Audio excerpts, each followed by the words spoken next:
एकीकडे राजकीय वैर असणारे मुंडे बहीण भाऊ महायुतीच्या माध्यमातून पुन्हा एकदा एकत्र आल्याच्या पाहायला मिळालं आणि लोकसभा निवडणुकीत धनंजय मुंडे यांनी पंकजा मुंडेंचा प्रचार केला।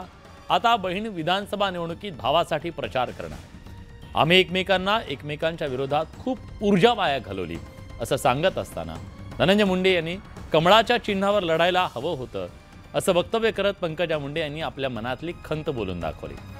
आता आपल्याला धनंजय मुंडेंना आमदार करायचंय असंही पंकजा मुंडे म्हणाल्या।